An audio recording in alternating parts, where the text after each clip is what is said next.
Selamat pagi, salam sejahtera bagi kita semua, anak-anak ibu semuanya. Terima kasih. Hari ini kita akan belajar tentang sistem pencernaan dan metabolisme ikan bersama saya, Ibu Agnes Irene Panjaitan. Adapun kurikulum yang digunakan adalah kurikulum Merdeka, kelasnya kelas 10 SMK jurusan Agribisnis Perikanan. Fase E, mata pelajaran dasar-dasar agribisnis perikanan, elemen karakteristik komoditas perikanan. Capaian pembelajaran pada kali ini adalah pada akhir fase E, peserta didik mampu memahami tentang morfologi, anatomi, serta sistem fisiologis pada ikan, kekerangan, udang, dan rumput laut. Tujuan pembelajaran yaitu siswa mampu memahami karakteristik, morfologi, anatomi, dan fisiologi komoditas perikanan. Adapun materi pokoknya yaitu sistem pencernaan dan metabolisme ikan. Nah, anak-anak ibu yang terkasih, apakah kalian tahu apa yang dimaksud dengan sistem pencernaan? Ya, betul. Sistem pencernaan adalah proses penyederhanaan makanan melalui mekanisme fisik dan kimiawi sehingga makanan menjadi makanan yang mudah diserap dan diedarkan ke seluruh tubuh melalui sistem peredaran darah. Sistem pencernaan pada ikan itu sendiri terdiri dari dua bagian. Yang pertama adalah saluran pencernaan atau tractus digestivus.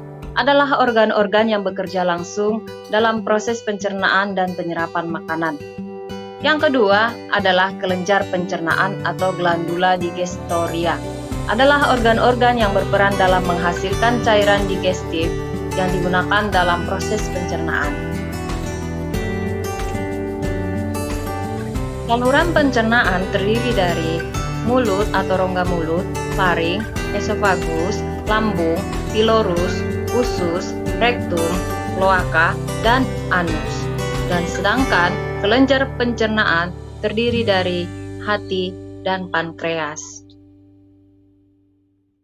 Untuk saluran pencernaan pada ikan terdapat perbedaan pada ikan herbivora dan ikan karnivora, di mana untuk lambung, herbivora memiliki lambung yang lebih kecil daripada karnivora. Sedangkan untuk usus, herbivora memiliki usus yang lebih panjang daripada ikan karnivora.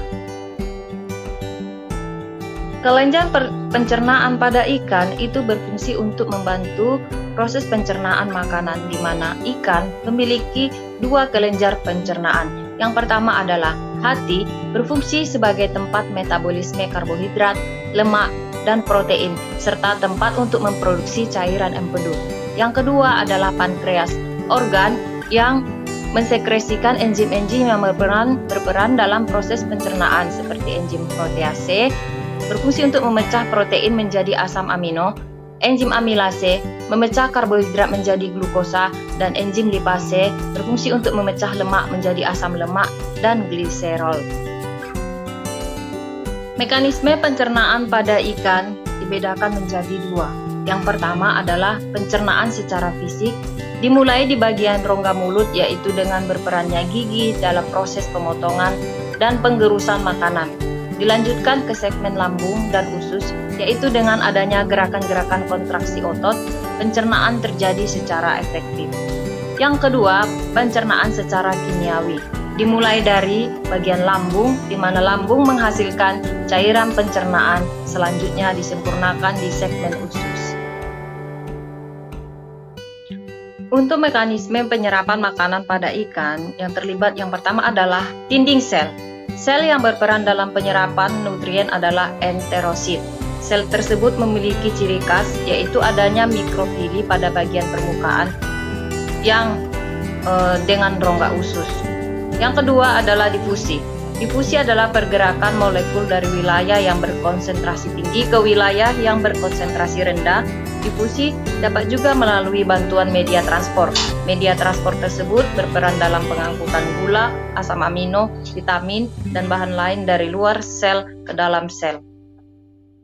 Selanjutnya ada osmose, adalah proses pergerakan air dari media yang berkonsentrasi tinggi melalui membran semi permeabel.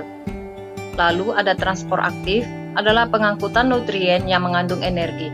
Energi ini diperlukan untuk mempertahankan konsentrasi ion jauh dari keadaan seimbang. Ion-ion yang ditransformasikan secara aktif antara lain natrium, hidrogen, kalsium, dan sebagainya.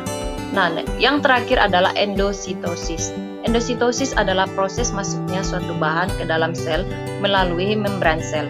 Proses endositosis ini dicirikan dengan terbentuknya lekukan pada permukaan sel, kemudian diikuti dengan pembentukan semacam kantung yang di dalamnya terdapat bahan yang akan diangkut. Selanjutnya, zat-zat makanan yang telah diserap oleh darah kemudian diedarkan ke seluruh tubuh untuk keperluan metabolisme, yaitu melalui yang pertama, anabolisme, yaitu pembentukan zat-zat yang lebih kompleks dari zat-zat yang lebih sederhana, misalnya pembentukan protein dan asam amino. Yang kedua yaitu melalui proses katabolisme, yaitu pemecahan zat-zat kompleks yang merupakan bahan bakar untuk menghasilkan tenaga, misalnya pemecahan karbohidrat menjadi tenaga, air, dan karbon dioksida. Demikianlah dari pembelajaran kita hari ini. Akhir kata, Ibu ucapkan terima kasih karena sudah menonton video ini. Salam hebat selalu.